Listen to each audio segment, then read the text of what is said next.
Siang, semangat pagi, salam sehat untuk kita semua teman-teman. Terima kasih Mas Alarik sudah menyediakan link Jimit-nya ya. Kebetulan ini dari tadi Eldiru dan Terajananya itu di saya tidak bisa dibuka, jadi saya mohon bantuannya Mas Alarik untuk menyediakan link Jimit-nya ya.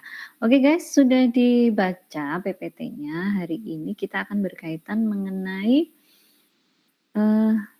paragraf ya guys. Jadi nanti langsung implementasinya bagaimana. Kembali lagi saya tidak membaca PPT, jadi silahkan teman-teman baca sendiri lalu kita kaitkan dengan analogi ya. Analogi yang bisa kita implementasikan melalui penulisan karya tulis ilmiah. Teman-teman, minggu depan teman-teman akan memilih sebuah topik, kemudian menyepakati dengan teman kelompoknya, nanti kelompoknya saya bagi melalui Terajana ya. Kemudian jumlahnya totalnya berapa ini ya? Totalnya berapa Mas? 31 Ibu. Oke, 31 berarti nanti 5 kelompok. 5 kelompok berisi 6 mahasiswa ya. Nanti teman-teman akan coba berdiskusi berkaitan dengan topik apa yang sedang muncul atau teman-teman bisa melihat topik apa yang ada di masyarakat yang berkaitan dengan biologi ya. Misalkan kebetulan saya baru mengajar suara saya terdengar ya guys? Terdengar jelas tidak? Terdengar Ibu. Dengar Ibu. Terima kasih karena di saya kok sinyalnya muter-muter ya. Misalkan contohnya begini teman-teman, saya baru saja mengajar di kesehatan lingkungan. Kemudian kalau di Banjarnegara itu masih ada beberapa daerah yang di sana itu tidak memiliki septic tank. Bahkan jamban pun juga mereka tidak ada. Nah, di sini kesadaran seperti ini itu masih harus ditingkatkan dengan cara memberikan sosialisasi dan juga memberikan pengarahan terutama juga kepada pihak desa untuk bisa membantu. Salah satunya dengan melalui adanya dana desa ya, dana desa. Tetapi tidak semua tentunya bisa mendapatkan karena membuat jamban dan septic tank kan pasti membutuhkan dana yang cukup besar. Jadi bisa kita lakukan kepada sasaran yang tepat. Nah, cuma bagaimana ketika hal ini sebelum adanya septic tank dan kemudian jamban di Banjarnegara di salah satu daerah dan itu juga masih banyak itu namanya Wanadri, daerah Wonodadi. Mereka itu tidak ada di desa itu yang memiliki septic tank. Bahkan mahasiswa saya pun juga tidak memiliki septic tank. Kemudian jambannya juga tidak ada. Dan mereka itu akhirnya kalau di sana kan banyak tanah luas ya, tanah kosong yang kemudian para penduduk menggunakan tanah kosong itu yang mereka miliki tidak hanya ditanam dengan beberapa tumbuh-tumbuhan tetapi digunakan untuk membudidayakan ikan. Budidaya ikan ini tentunya tidak bisa semua ikan bisa tumbuh dan berkembang di kolam. Kalau di sana itu istilahnya belumbang ya teman-teman, kolam yang airnya tidak terfilter. Nah, tapi kalau di sana kolam itu air mengalir cuman tidak terfilter ya, sehingga dan di sana pun kolam itu menjadi multifungsi. Nah, kolam atau belumbang ya kita sebut sebagai belumbang kalau bahasa Jawanya. Kolamnya itu dijadikan sebagai tempat untuk pembuangan kotoran manusia. Nah, Bu, bagaimana caranya itu? Jadi kalau di sana itu kolam, kemudian di atasnya diberikan kayak satu kotak tempat yang itu disusun dari bambu, ya, lalu dijadikan sebagai tempat tongkrongnya manusia. Biasanya mereka melakukan BAK ataupun BAB itu di situ, dan bahkan ada juga yang melalui kamar mandi itu langsung meluncur menuju ke kolam tempat pemeliharaan budidaya ikan itu. Pernah melihat guys? Pernah melihat teman-teman? Pernah. Silakan Ada Bu. Kalau tadi Mbak Kadek itu di Bali tidak ada, karena waktu itu saya juga sempat ke Panglipuran, desa adat Panglipuran itu memang tidak ada yang memelihara ikan ya, gitu. Nah, kalau di Jawa itu masih banyak dan bahkan ini teman-teman tinggalnya di perkotaan ya, itu belum muncul. Nah, Bu kaitannya dengan biologi apa? Dari satu konteks atau topik septic tank itu bisa ranahnya ke ranah misalkan kesehatan lingkungan berkaitan dengan bagaimana sanitasi dari masing-masing rumah. Kemudian kalau dari dari biologi bagaimana Bu? Kita coba bisa meneliti terkait dengan bagaimana kandungan gizi terutama protein dari ikan yang ditumbuh kembangkan atau dikembangbiakkan di kolam yang memang dia tidak terkontrol untuk pemberian makannya dengan kolam budidaya ikan yang memang diberikan makanan-makanan yang bergizi. Pelet pun kan itu harganya bermacam-macam ya teman-teman, kalau teman-teman tahu. Meskipun saya bukan bidangnya, tapi terkadang saya itu ingin tahu saja sih gitu. Oh kok Pak peletnya harganya beda-beda ya? Ternyata kandungan proteinnya itu juga beda-beda. Semakin mahal kandungan proteinnya semakin tinggi. Sehingga kenapa kalau misalkan kita anak-anak bisa tumbuh tinggi dan berkembang itu salah satunya adalah dari protein yang tinggi, konsumsi protein ya. Tapi karena saya protein yang bisa saya makan hanya protein nabati gitu. Mungkin pengetahuan saya harus lebih banyak lagi, tapi karena suami dan putra saya itu mengkonsumsi protein hewani, jadi saya sedikit mencari tahu. Itu ya guys. Oh misalkan kalau dari situ bagaimana ya kandungan gizi atau nutrisi terutama protein dari ikan yang memang dia mengkonsumsi makanan-makanan hasil olahan manusia. Bahasa kasarnya adalah kotoran. Kemudian dengan makanan-makanan yang dibudidayakan memang khusus untuk diberikan kepada mereka ternak itu budidaya ikan. Nah, kalau di sini teman-teman itu tentunya bisa mengambil sampel ya, sampel dagingnya, kemudian bisa dari mungkin apa nanti teman-teman bisa coba terapkan. Nah, apakah terbatas di situ saja Ibu? Ya tentunya tidak. Misalkan ada lagi, kalau di hal seperti itu, bagaimana kalau misalkan di ini lagi nih, oh ya, kandungan kenapa ini nih, ikan lele, ikan nila, kemudian ikan gurame memiliki harga yang berbeda-beda dan lele itu merupakan ikan yang memiliki daya jual yang lebih rendah dibandingkan yang lain.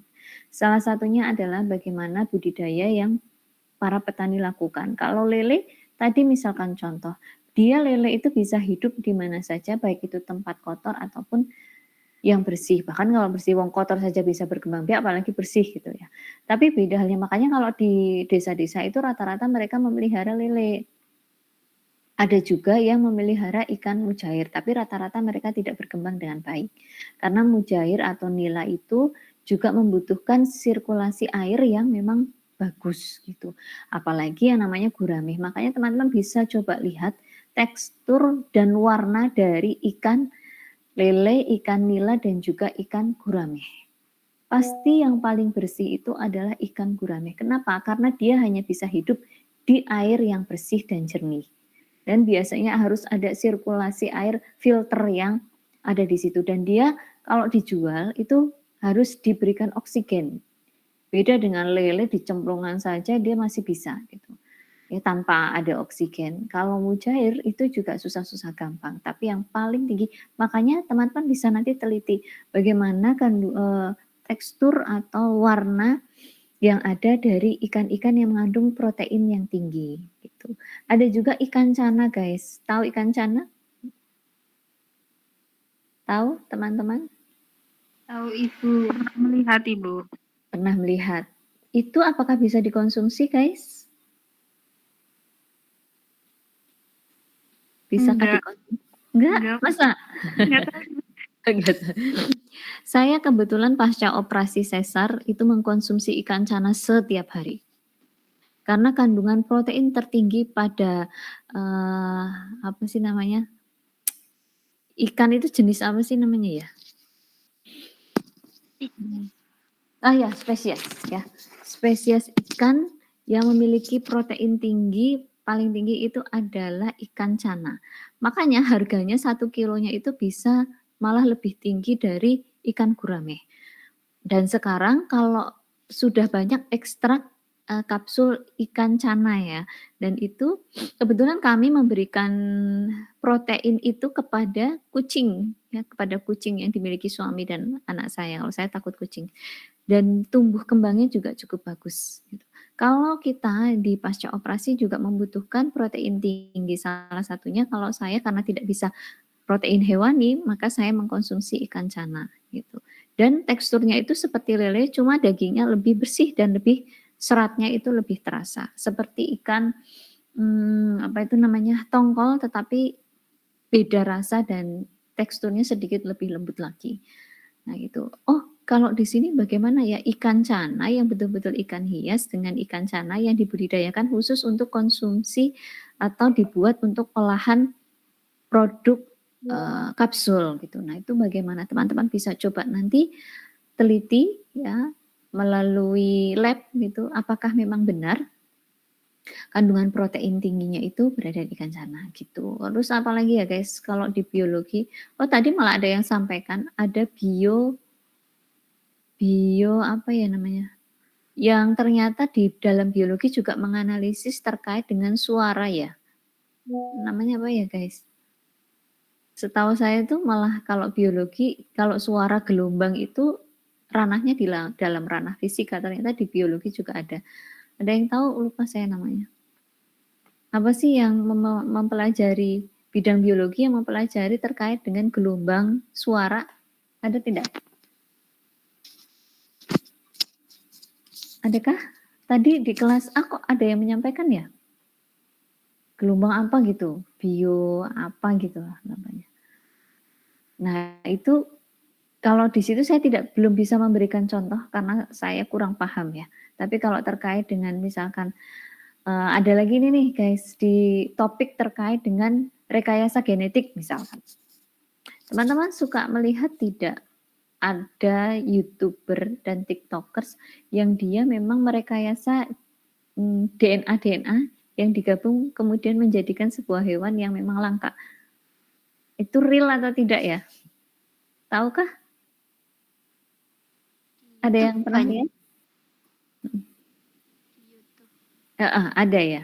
Nanti bisa ditanyakan ya kepada Bapak Ibu dosen apakah itu memang fakta atau itu hanya sekedar rekayasa saja gitu ya. Dalam artian itu rekayasa bukan fakta ya. Nah, kalau misalkan yang bisa kita lihat sekarang adalah rekayasa terkait dengan buah-buahan. Ada yang tahu contoh buah-buahan hasil rekayasa genetik, guys? Apa, guys? Ada yang tahukah? Tidak tahu? Mbak Hana ada Mbak Hana? Mbak Hana Shirley Filzauni. Mbak Hana Shirley Filzauni. Mbak Hana ada? Mbak Hana Shirley Filzauni, adakah? Sepertinya teman-teman kalau bersuara tuh kalau pas tidak ada sedang presensi terus tidak bisa presensi ya, itu baru bersuara ya. Mbak Hana ada tidak? Mbak Hana Shirley? Mbak Hana? Tidak ada? Oke. Saya coba Mbak Yuniar, adakah? Mbak Yuniar Putri Nafisah? Mbak Yuniar. Oke, terima kasih. Mbak Hana Shirley nanti saya panggil secara ini ya, manual untuk presensi ya, ada tidak? Mbak Yuniar bisa memberikan contoh terkait dengan rekayasa genetik dari buah-buahan? Kalau untuk buah-buahan, lupa Ibu. Kurang tahu juga sih. Tahu tidak? Pernah. Watermelon, semangka. Ya, tahu Ibu.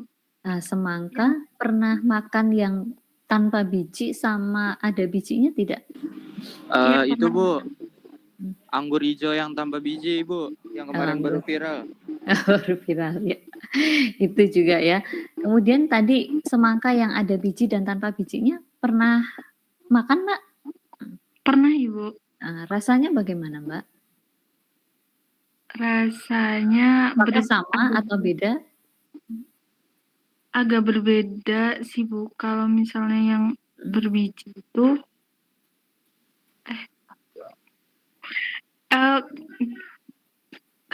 kadang sama, kadang beda sih, Bu, tergantung. Ya, itu adalah salah satu contoh buah-buahan hasil rekayasa genetik ya, yang tadi Mas Ahmad sampaikan itu tanpa biji. Jadi kalau yang asli itu memang ada bijinya dan teksturnya pun serta warnanya berbeda ya. Kalau yang tanpa biji memang dia harganya lebih mahal sekitar 1.000 sampai 2.000 per kilonya. Tapi warnanya dan teksturnya itu juga berbeda guys. Kalau yang original ya, yang asli itu menurut saya manisnya lebih manis, tetapi dia mudah cepat busuk dan seratnya lebih terasa. Berbeda kalau yang rekayasa genetik, dia merahnya itu merah pucat, bukan merah merona ya. Tapi kalau yang hasil cuma manusia itu kan inginnya yang mudah-mudah, yang simpel ya. Jadi pinginnya tuh makannya yang langsung hap-hap, tidak perlu mengeluarkan biji gitu. Padahal sebenarnya yang enak itu ya yang original itu, yang yang pakai biji ya, dan rasanya pun juga lebih manis gitu kalau menurut saya. Nah, di sini teman-teman berkesempatan untuk mencoba menelaah bagaimana kandungan nutrisi dari watermelon atau semangka hasil rekayasa genetik dengan semangka yang memang masih original.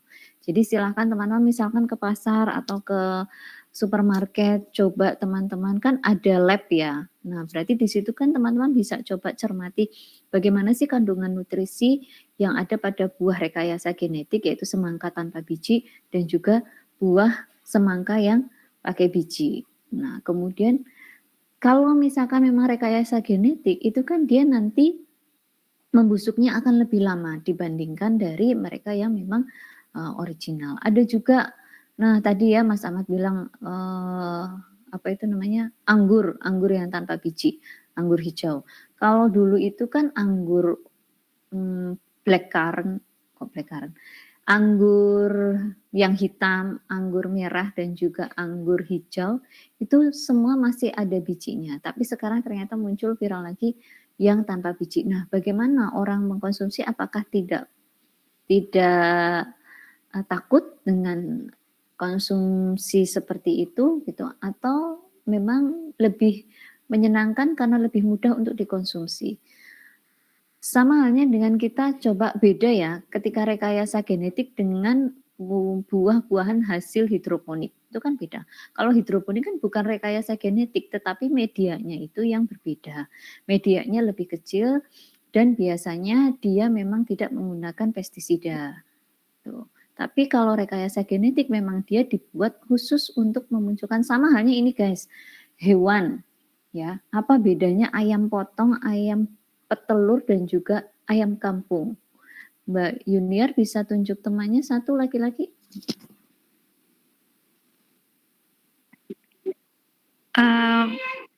Haikal, Ibu. Muhammad Husain Haikal. Oke, Mas Haikal ada?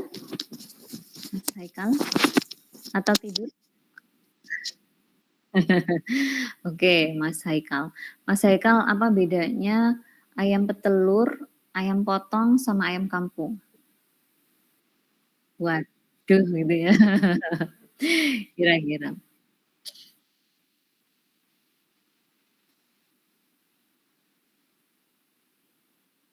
Hmm.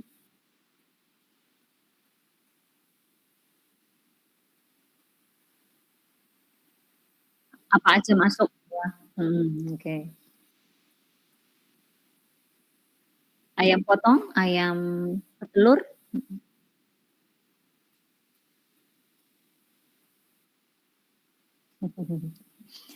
Kira-kira. Ini aja, ayam petelur itu hasil rekayasa bukan? Mungkin iya.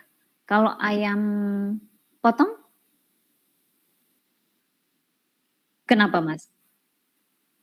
Kenapa?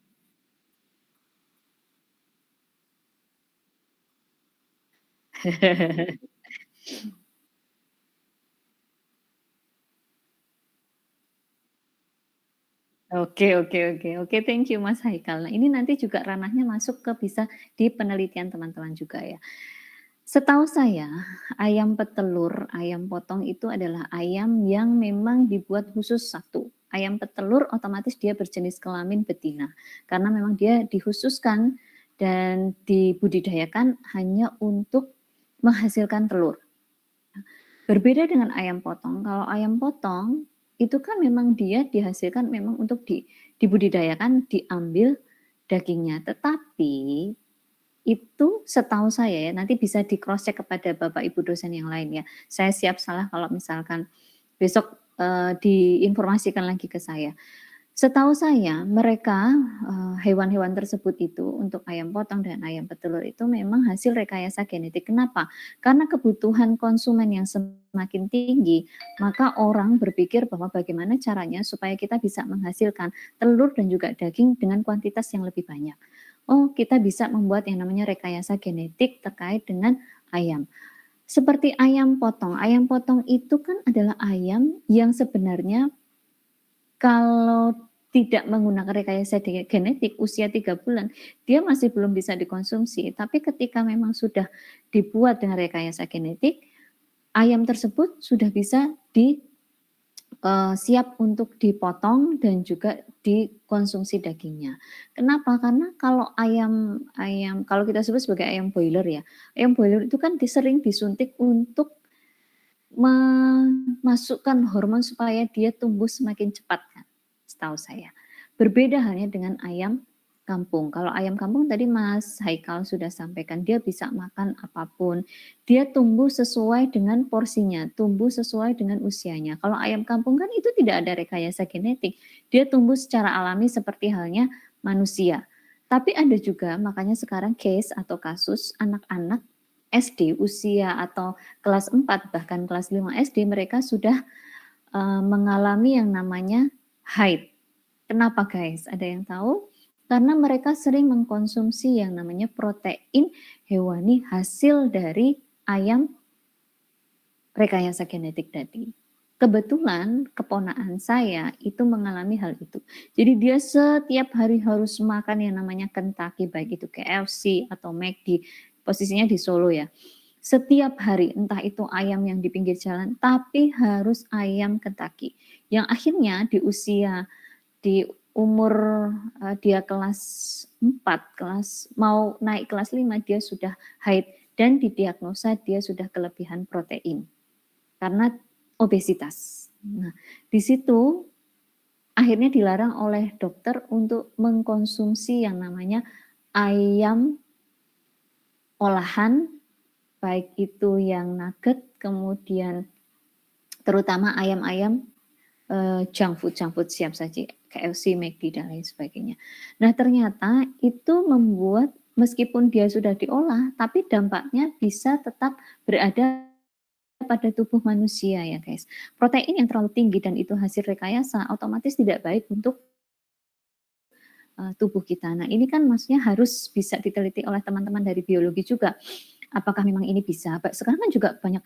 Kenapa tetap diberdayakan? Karena konsumen itu lebih mementingkan perut daripada ini apa namanya kesehatan ya. Makanya kalau misalkan teman-teman makan di restoran atau di tempat makan, ada penyediaan ayam potong atau ayam kampung. Ayam kampung harganya 2 sampai 3 kali lipat lebih mahal dibandingkan ayam potong. Kenapa? Ya karena tadi dia perawatannya, meskipun perawatan dalam memberikan makan ternaknya itu lebih mudah, tetapi kita harus menunggu lama untuk bisa mengkonsumsi itu.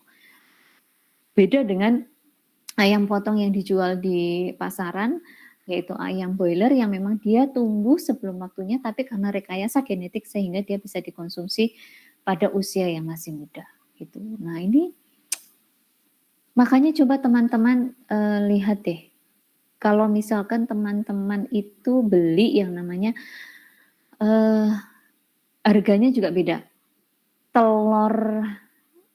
Telur ayam biasa, telur omega, dan telur ayam kampung. Pernah merasakan semuanya guys? Mas Haikal pernah merasakan semuanya? Belum, ayam biasa sudah kan, telur ayam kampung biasa. Telur ayam biasa itu loh, yang warnanya coklat, pernah ya? Oke, telur ayam Omega? Mungkin sudah kali ya, di Indomaret itu ada, dan dia kuning telurnya itu memang lebih pekat, karena proteinnya ininya lebih tinggi. Mungkin secara nggak sengaja kali Mas, coba nanti bisa cari di situ ya. Kalau telur ayam kampung sudah pernah? Sudah. Rasanya bagaimana Mas? Tidak bisa membedakan ya? Saya bilang yang penting itu aja gitu, ada gitu ya. Nah, salah satu dari size-nya atau ukurannya juga bisa dilihat ya, karena memang dia ayam petelur itu, telurnya dia kalau misalkan saya itu sensitif ya, saya tidak memakan daging, tapi saya bisa telur. Tapi kalau saya mengkonsumsi telur broiler, telur ayam biasa, dan telur omega, kalau telur omega saya tidak bisa karena amisnya itu luar biasa. Saya tidak bisa dan kuning telurnya itu terlalu pekat. Kalau ayam yang biasa itu seminggu 2 kali, kalau lebih dari 2 kali tubuh saya tidak bisa. Jadi kayak memunculkan jerawat kayak gitu. Karena itu kelebihan protein. Tapi kalau ayam kampung, telur ayam kampung saya bisa konsumsi bisa seminggu 3 kali. Karena apa? Memang dia tidak ada rekayasa genetik sehingga proteinnya ya cukup memenuhi dan sehatnya lebih sehat. Makanya kalau misalkan jamu-jamu, orang menyediakan jamu itu biasanya menggunakan ayam telur kampung. Sekarang pun karena permintaan yang tinggi, ayam kampung pun sudah mulai direkayasa. Makanya ada yang bilang telur ayam kampung asli atau telur ayam kampung bukan asli. Nah, bukan asli itu maksudnya makanannya itu biasanya dia makanan-makanan yang bukan dari makanan sisa manusia gitu loh, katanya sih gitu ya. Jadi makanya memang diberikan pur kayak gitu atau bekatul dan memang betul-betul dipelihara khusus untuk menghasilkan telur yang lebih cepat dibandingkan yang ayam biasa. Tapi teksturnya pun nanti juga beda guys. Nah, putih telurnya itu lebih cair dibandingkan yang ayam kampung asli gitu. Kalau ayam kampung asli yang mendominasi itu adalah kuning telurnya, tapi kalau yang telur ayam biasa itu yang mendominasi putih telurnya. Itu bisa jadi topik teman-teman. Jadi nanti minggu depan saya minta teman-teman sudah membuat digidoc. Yang pertama adalah topik ya. Setiap kelompok itu satu. Tugas saya itu kelompok untuk mengembangkan ya soft skill teman-teman, critical thinking, creativity, communication dan collaboration serta bagaimana teman-teman bisa memiliki rasa empati dan simpati pada teman-temannya. Bisa bekerja sama karena besok kalau di dunia bekerja teman-teman itu tidak bekerja individu tetapi bekerja secara kelompok. Makanya besok kalau misalkan ada ujian ya, baik itu ujian kenegaraan atau ujian di perusahaan tertentu, pasti apakah Anda bisa bekerja tim dengan baik gitu. Karena yang diminta itu adalah kerja tim, bukan kerja individu. Anda pandai secara individu tapi tidak bisa secara tim, itu menjadi nilai minus. Gitu ya. Kemudian nanti yang mengirim linknya cukup satu perwakilan kelompok saja. Jadi gini, satu kelompok satu orang PJ untuk mengirimkan linknya ke Eldiru, ya, link jidoknya. Kemudian nanti yang ditulis apa? Yang ditulis jangan lupa nama-nama anggotanya, kemudian kelompok berapa, lalu topiknya ya. Topiknya apa? Kemudian teman-teman mencari nih 3 artikel yang berkaitan dengan topik dari kelompok teman-teman. Saya contohkan seperti ini. Saya izin share screen. Oke. Carilah di Google Scholar ya.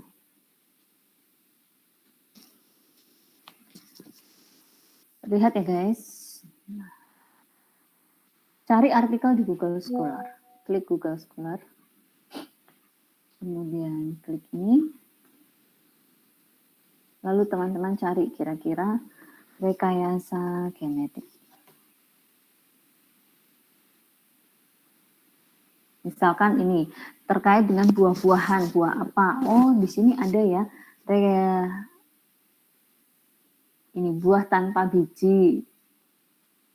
Rekayasa genetik terkait dengan buah tanpa biji, atau ada juga rekayasa genetik yang berkaitan dengan apel. Ini juga ada. Terus buah itu banyak ya guys, yang impor-impor pun itu juga sebenarnya seperti ada pir jambu, pir madu, pir ori itu memang rasanya juga beda-beda. Nah, ini juga bisa nih kandungan cairan lilin untuk ini guys. Pernah dengar nggak sih yang bahwa salah satu lapisan buah-buah impor itu adalah diberikan lapisan lilin untuk menjaga buah supaya tetap segar dan menghindari kebusukan. Pernah dengar itu guys? Pernahkah? Belum pernah ya? Nah, coba nanti teman-teman bisa cari ya, itu sudah viral dulu, dan bahkan sekarang ada juga minyak gorengan-gorengan gitu ya. Kenapa dia bisa crispy? Penjual gorengan memasukkan plastik itu ke dalam minyaknya sebelum menggoreng gorengannya. Itu gunanya untuk apa? Gunanya untuk membuat gorengannya itu lebih crunchy. Saya pernah mengamati, memang putra saya itu tidak pernah beli ya maksudnya makanan di jalan gitu. Kebetulan kemarin memang dia penasaran dengan temannya pernah dibelikan namanya cimol, kemudian tahu bulat ya. Kalau saya memang pecinta tahu, tapi pernah saya beli itu ketika saya pukul-pukul gini ternyata dia mengeluarkan kayak serpihan-serpihan. Nah, ini kalau yang seperti ini perlu dipertanyakan gitu. Apakah memang ini minyaknya bagus atau tidak? Ya saya sarankan memang kita menggoreng sendiri ya, tidak menggoreng.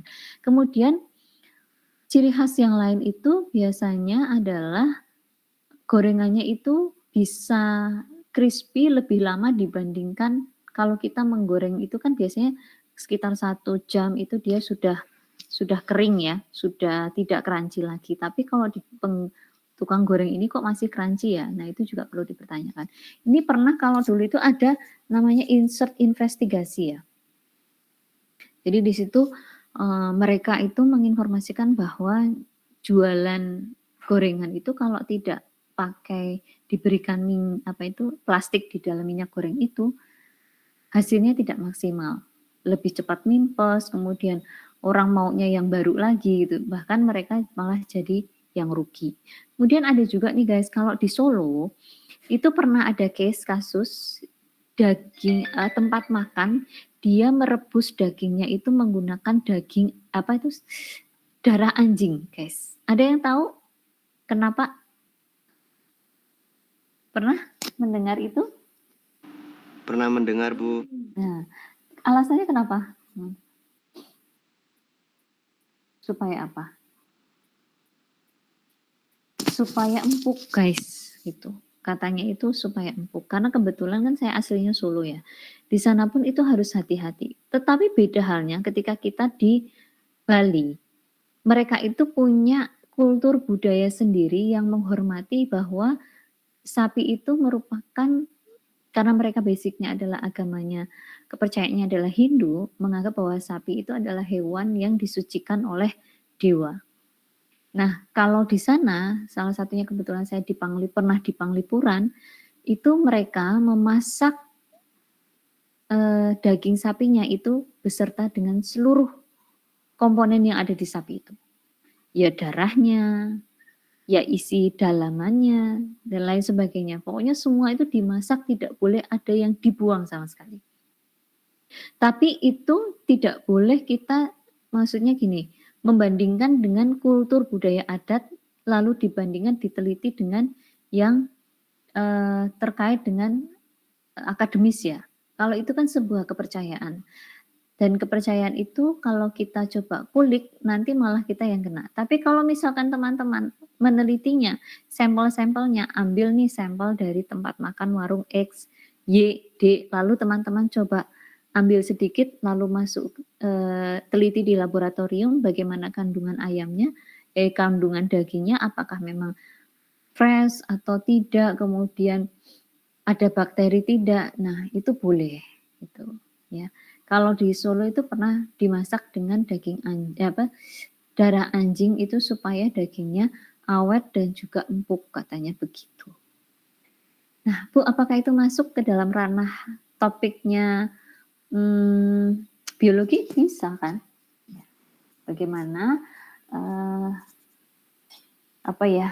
kehigienisan dari makanan olahan di warung warteg misalkan, bisa, gitu ya. Nah, di sini nanti topiknya teman-teman bisa pilih sendiri. Kemudian ada juga nih guys, misalkan nih, tahu gula cair teman-teman? Tahu, Bu. Ya, ada jenisnya banyak, tahu gula cair. Tahu nggak gula singkong cair? Sudah pernah lihat? Belum pernah. Pernah mendengar. Yang teman-teman tahu itu adalah gula cair olahan yang glukosa, yang biasa teman-teman coba lihat di kafe-kafe ya. Itu adalah gula cair yang memiliki glukosa tinggi juga. Dan bahayanya di situ teman-teman, kalau gula cair yang seperti itu bahkan tidak terdeteksi alat pendeteksi gula. Gitu. Tapi makanya sekarang banyak muncul yang namanya gula cair stevia. Dan kalau saya itu kan suka produknya Ladang 5 ya. Produk Ladang 5 itu memang produk olahan yang no gluten. No gluten itu ada mokaf, kemudian gula cair singkong yang harganya memang dia lebih mahal dibandingkan gula yang teman-teman biasa lihat di misalkan Indomaret. Itu kan teman-teman kadang dikasih gula tambahan ya, yang cair itu. Nah, itu kan benar-benar gula glukosa buatan kan. Kemudian kalau gula stevia memang dia harganya juga mahal juga, tapi lebih mahal gula singkong kalau tidak salah. Kalau teman-teman beli dengan tambahan, kalau di Banjar itu ada, di Banjarnegara itu ada satu tempat toko jus yang mereka memang menjual jus dengan tambahan gula yang berbeda. Kalau misalkan gula biasa itu 0, tidak ada tambahan gula biasa dan gula cair, tapi kalau ditambahkan gula singkong Anda harus menambah kocek Rp3.000 setiap satu botolnya. Dan itu gula singkong bagus bagi mereka penderita DM atau diabetes mellitus. Tapi rasanya mungkin akan berbeda bagi mereka yang suka makanan manis ya. Gula cair dengan gula yang biasa itu rasanya memang berbeda, katanya begitu. Tapi kalau saya karena tidak suka manis, jadi ya cukup sedikit saja sudah manis. Bahkan sehari saja itu belum tentu saya 1 sendok makan gula secara total itu belum tentu. Karena kalau saya minum itu paling membuat teh itu paling setengah sendok teh, kadang cuma 1 pucuk jari saja untuk menambahkan rasa. Tapi bagi mereka yang suka manis, dia akan merasa bahwa gulanya tidak enak gitu. Sekarang ada yang gula sehat Tropicana Asin, gula jagung gitu. Sekarang sudah ada lagi inovasi gula singkong. Silahkan teman-teman bisa cek di produk Ladang 5, itu mereka olahannya banyak tuh. Dan olahannya sehat-sehat gitu. Cuman harganya memang lebih tinggi. Seperti cookies itu yang no gluten. Jadi tidak ada yang buat vegetarian juga ada. Tanpa telur dan tepungnya itu menggunakan tepung mokaf yang kalau bedanya tepung mokaf sama tepung gandum tahu nggak guys? Tahu kah? Mas Haikal bisa tunjuk temannya satu.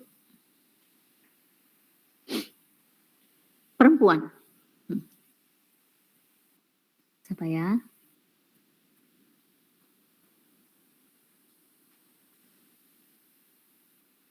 Wah, Mbak Cindy? Mbak Cindy ada?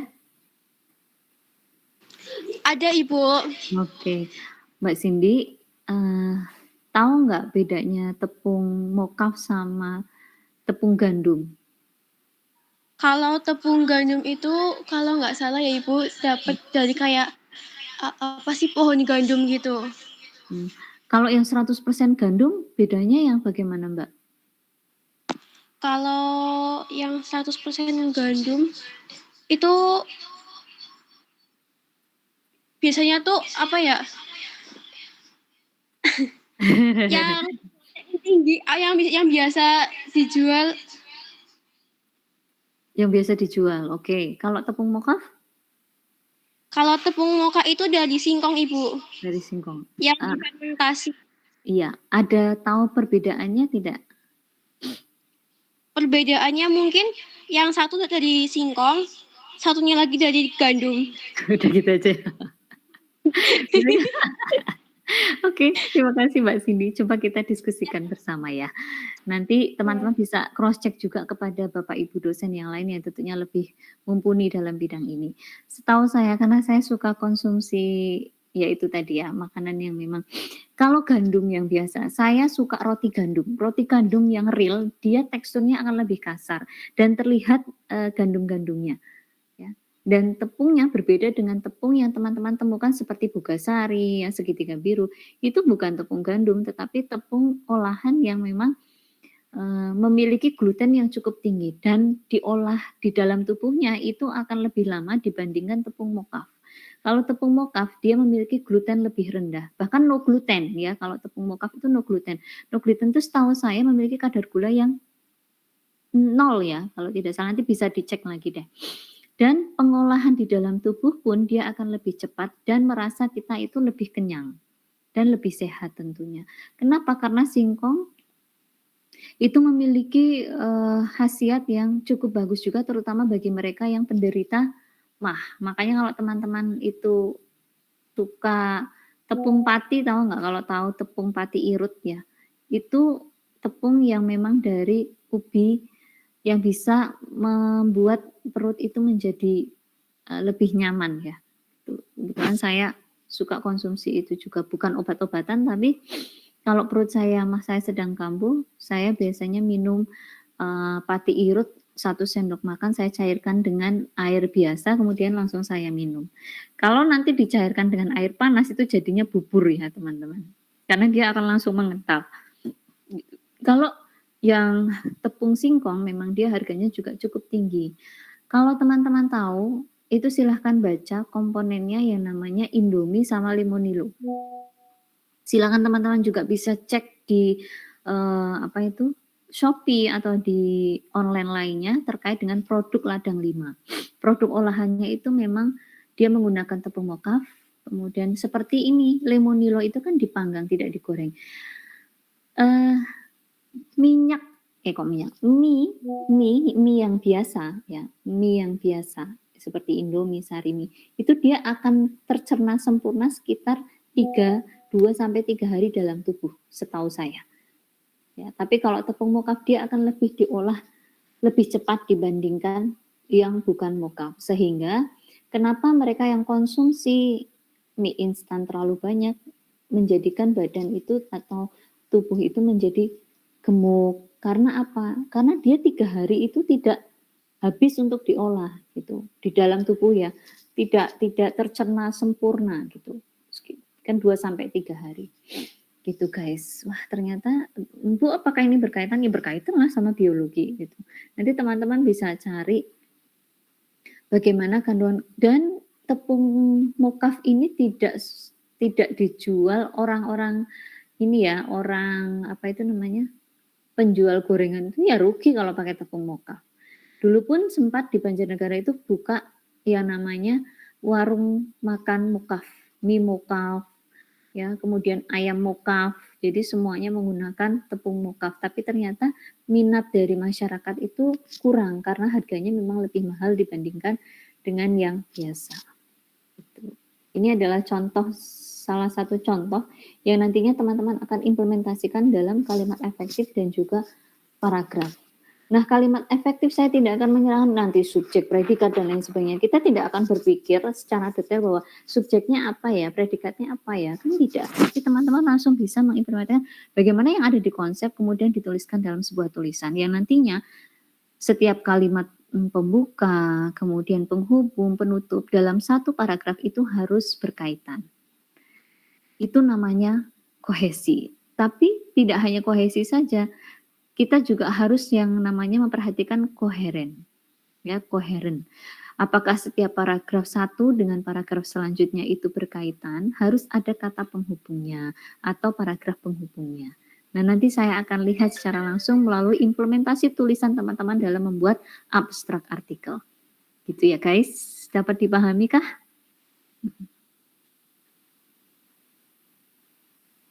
Atau bingung? Bagaimana Maaf teman-teman? Ibu, Mm-mm. izin bertanya. Boleh, silakan Mbak Linda. Untuk artikelnya topiknya bebas Ibu.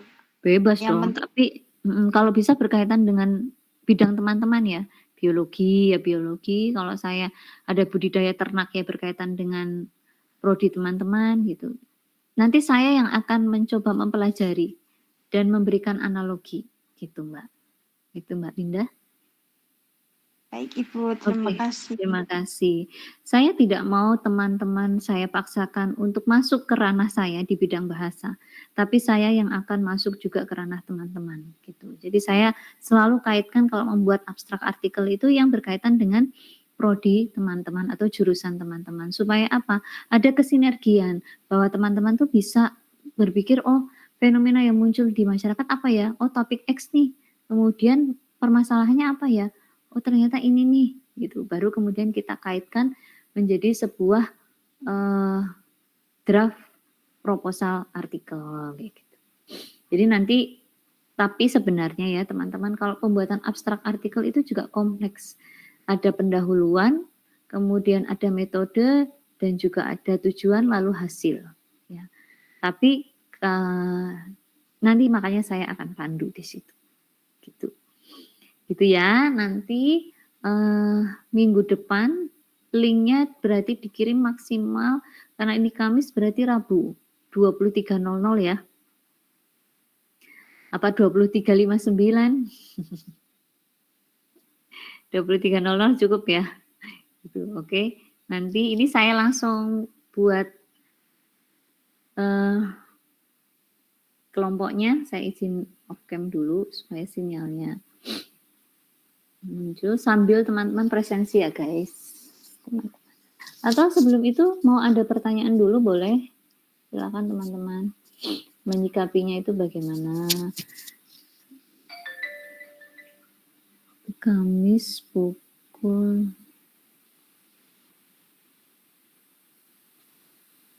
ini. Mohon maaf Ibu, izin bertanya. Boleh Mbak.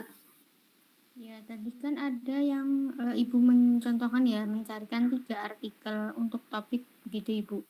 Jadi nanti kita mencari 3 artikel untuk topik yang kita ambil begitu Bu. Ya gini maksud saya, tadi kan saya contohkan di Google Scholar ya Mbak ya. Misalkan Mbak Sinar itu memilih topik terkait dengan tadi rekayasa genetik. Nah sudah berarti Mbak Sinar nanti dengan teman kelompoknya cari di Google Scholar terkait dengan topik artikel yang berkaitan dengan rekayasa genetik gitu. Gitu aja. Tahapnya seperti itu dulu Mbak. Oh ya, baik Ya, Ibu. Terima tapi kalau kasih. bisa ya sama-sama. Kalau bisa juga dibaca ya guys, gitu. Dibaca artikel itu mengenai apa sih? Karena kalau tidak dibaca teman-teman nanti tidak tahu. Besok kedepannya dalam pembuatan skripsi teman-teman tuh harus minimal 10 artikel yang dijadikan referensi minimal ya. Jadi harus lebih dari itu.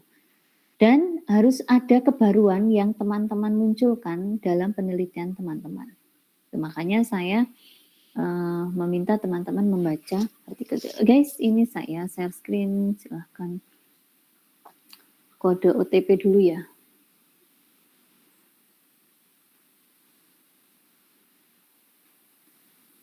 Presensi bisa? Ini ada satu yang tidak hadir berarti ya? Atau ada yang satu device? Ada yang satu device tidak guys? Silahkan presensi dulu.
Sudah guys?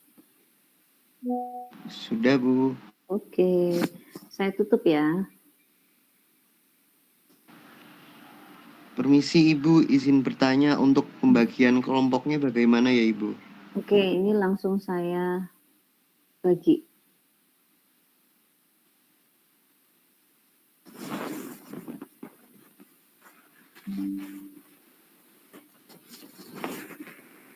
Ini ada tadi 6 ya. Maaf sebenarnya baterai saya habis. Saya izin.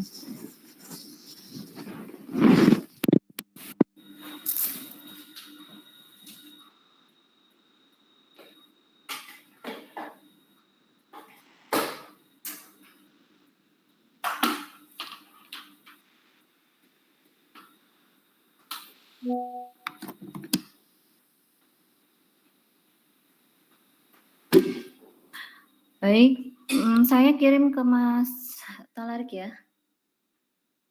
Ini Iya, Bu. nomor 1.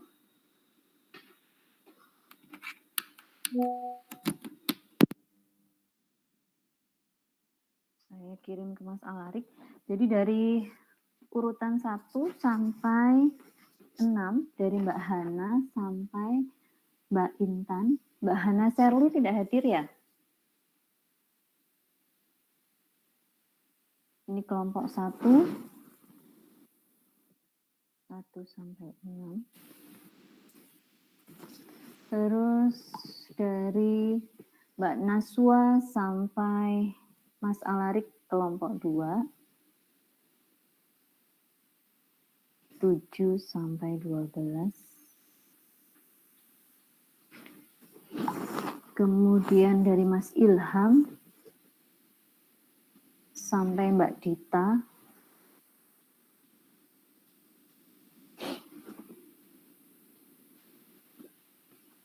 Tiga belas sampai 18 kelompok 3. Terus 19 sampai 24 kelompok 4.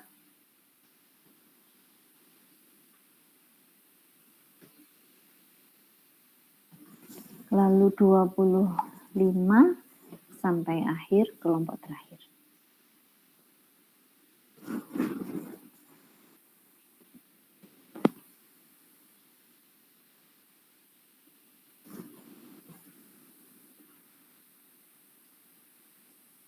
Ya, sudah ya. Sudah ya Mas Alarik?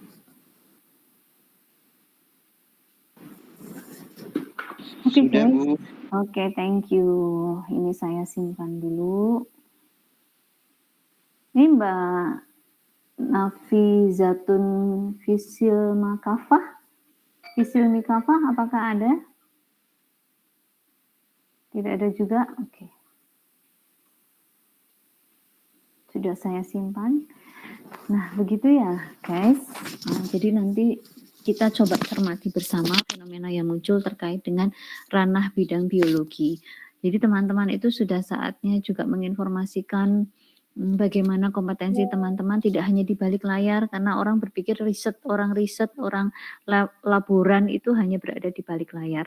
Tapi saya berharap teman-teman dalam kesempatan ini bisa menginformasikan kompetensi teman-teman dan kemampuan teman-teman untuk bisa memberikan edukasi kepada masyarakat bahwa biologi itu bisa dipelajari dan sangat mengasyikkan ketika kita bisa masuk ke sini kayak gitu ya. Jadi kalau saya pribadi kan biologi susah banget nih gitu ya. Eksak itu susah gitu. Tapi ternyata kalau kita sudah asyik ya, sudah menyukai, maka itu akan membuat kita juga enjoy di situ. Gitu ya. Begitu guys, sudah 1 jam kita bersama. Saya rasa cukup. Adakah pertanyaan? Tidak? Ada pertanyaan tidak guys?